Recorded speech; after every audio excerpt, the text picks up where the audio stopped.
দীর্ঘ ১ মাস ৭ দিন চিকিৎসাধীন থাকার পর গতকাল এভার কেয়ারে শেষ নিঃশ্বাস ত্যাগ করেছেন বিএনপি চেয়ারপারসন বেগম খালেদা জিয়া। এই মুহূর্তে এভার কেয়ারের সামনে আছেন সহকর্মী স্বপন আহমেদ। সরাসরি যাচ্ছে তার কাছে।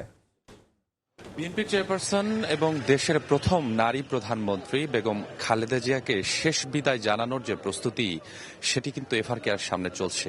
অর্থাৎ বলা যায় যে এখানে তাকে শেষ বিদায় জানানোর জন্য নেতাকর্মীরা যেরকম উপস্থিত হচ্ছেন, পাশাপাশি এই পুরো এভার কেয়ার হসপিটালের সামনের যে গেটটি রয়েছে, যেখান দিয়ে তাকে তার মরদেহটি বের করা হবে, সেখানে কিন্তু পুরোটাই নিরাপত্তার চাদরে ঢেকে ফেলা হয়েছে। আমরা নিশ্চয়ই আমার ফ্রেমে আপনারা দেখতে পাচ্ছেন যে বিজিবি, পুলিশ, র্যাব সহ অন্যান্য যে আইন শৃঙ্খলা রক্ষাকারী বাহিনী রয়েছেন, তাদের উপস্থিতি কিন্তু এখানে বেশ সকালের পর থেকেই খুব বাড়ানো হয়, যাতে নেতাকর্মীদের যে ভিড় এখানে হবে সেটি আসলে সামাল দেওয়ার জন্যই মূলত এই নিরাপত্তার বেষ্টনী এখানে দেওয়া হয়েছে। এর বাইরেও কিন্তু এই যে নিরাপত্তার যে করিডোরটি করা হয়েছে, এর বাইরেও অসংখ্য নেতাকর্মী শুধুমাত্র এই মহিয়সী নারীকে দেখার জন্য বা তাকে এক নজর দেখার জন্য, তাকে শ্রদ্ধা জানানোর জন্য কিন্তু এখানে উপস্থিত হচ্ছেন।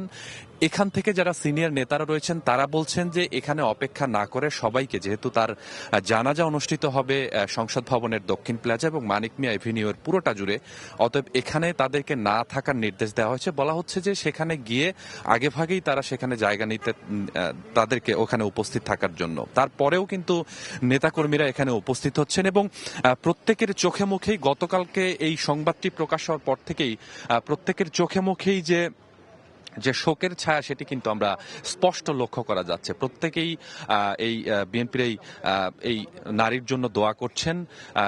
তারা বলছেন যে এই যে একটি ক্ষতি, নির্বাচনের আগে বাংলাদেশের একটি বড় দলের এত বড় একটি ক্ষতি, এটি কিন্তু কখনোই পোষানোর নয়। তারা বলছেন যে বেগম জিয়া যতদিন বেঁচে ছিলেন তিনি সবসময় দেশের কথা বলেছেন, দেশের মানুষের কথা বলেছেন, বিশেষ করে গণতন্ত্রের পথকে আরো বেশি সুদীর্ঘ এবং এগিয়ে নিয়ে যাওয়ার জন্য সারা জীবনে সে যুদ্ধ, যে নির্যাতন সহ্য করেছেন, এটি নিয়ে কিন্তু প্রত্যেক মানুষের মনে যেরকম ভালোবাসা তৈরি হয়েছে, সেই ভালোবাসার বহিঃপ্রকাশ কিন্তু আমরা এই এভার কেয়ারের সামনে যেরকম দেখছি, পাশাপাশি গতকাল এই সংবাদটি যখন প্রকাশ হয় তখন থেকেই কিন্তু আমরা দেখেছি।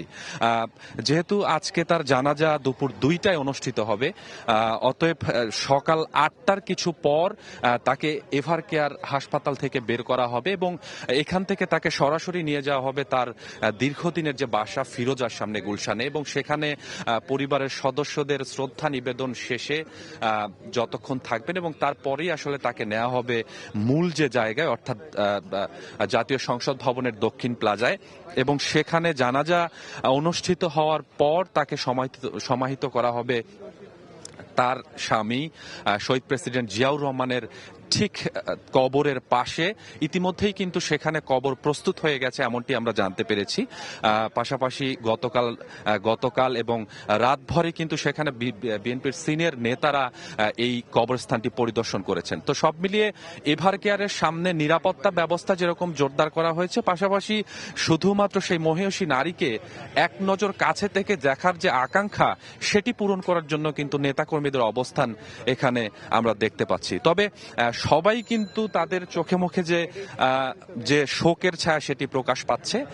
তারা বলছেন যে, যেটি বলছিলাম, যে গণতন্ত্রের পথকে আরো সুদীর্ঘ বা এগিয়ে নিয়ে যাওয়ার জন্য বেগম খালেদা জিয়া সারাটি জীবন যে চেষ্টাটি করে গেছেন, এমনকি মৃত্যুর আগ পর্যন্ত কিন্তু সেই চেষ্টাই তিনি করেছেন। কেননা নেতাকর্মীরা বলছেন যে যখন আসলে একটি সংকটময় মুহূর্ত তৈরি হয় একটি দলের, বিএনপির বা দেশের, তখনই কিন্তু ঢাল হয়ে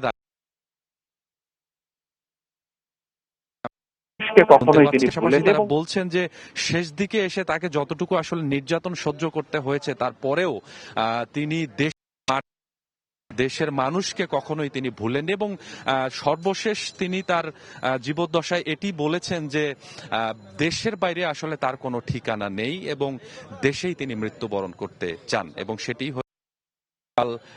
সকাল 6টায় তিনি এভার কেয়ার হসপিটালে চিকিৎসাধীন অবস্থায়, 1 মাস সর্বশেষ চিকিৎসাধীন অবস্থায় তিনি মৃত্যুবরণ করেছেন। এবং এই নিয়ে সারা দেশেই যেরকম শোকের ছায়া বইছে, পাশাপাশি আপনারা জানেন যে সরকারের পক্ষ থেকেও রাষ্ট্রীয় শোক ঘোষণা করা হয়েছে, সাধারণ ছুটি ঘোষণা করা হয়েছে। অর্থাৎ আজকে সাধারণ ছুটি এবং আগামী 2 দিন, আগামী 3 দিন, আজকে সহ আজকে সহ আগামী 3 দিন রাষ্ট্রীয় শোক, এছাড়াও দলীয়ভাবেও কিন্তু 7 দিনের শোক।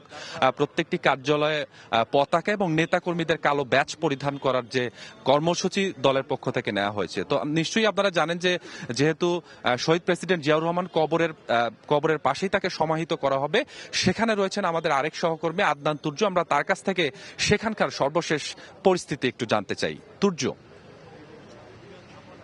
এই মুহূর্তে কিন্তু আমি আছি জিয়াউদ্দিনের সামনে। সারা রাত জুড়েই কিন্তু এই স্থানে বিএনপি নেতাকর্মীদের যে ভিড় এবং খালেদা জিয়ার প্রতি তাদের যে ভালোবাসা তা কিন্তু প্রকাশ পেয়েছে।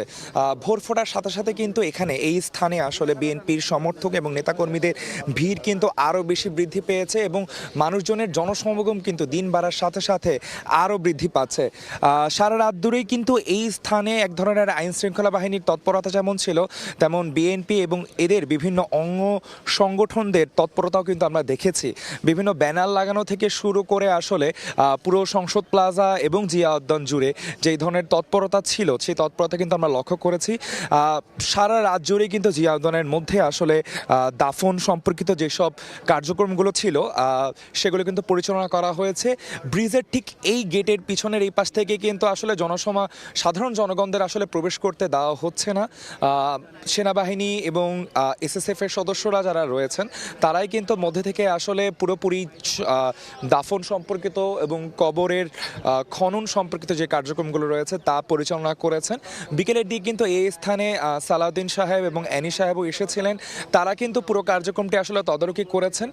তবে মিডিয়া এবং জনসাধারণকে কিন্তু মধ্যে প্রবেশ করতে দেওয়া হয়নি। আমরা বাইরে থেকে যতটুকু ছবি পেয়েছি আমরা দেখতে পেয়েছি কবর খনন থেকে শুরু করে ধরনের কার্যক্রম আসলে কিন্তু জিয়া উদ্যানে হয়েছে এবং এই স্থানে কিন্তু সারা রাত জুড়ে বিভিন্ন নেতাকর্মীরা মাইক্রোবাস করে, বাসে করে সাতক্ষীরা, ফরিদপুর, পাবনা বিভিন্ন তারা প্রতি রাতেই আসলে রাতের প্রতিটি মুহূর্তেই কিন্তু এই স্থানে জনসমাগম করেছেন, এই স্থানে এসেছেন এবং জিয়া উদ্যানে ঢোকার যেই মুখটি রয়েছে সেই মুখটি কিন্তু গাড়ি ঘোড়ার ওখানেই স্থান করতে রাখা হয়েছে এবং রোডের ভিতরে কিন্তু তাদেরকে প্রবেশ করতে দেওয়া হচ্ছে না।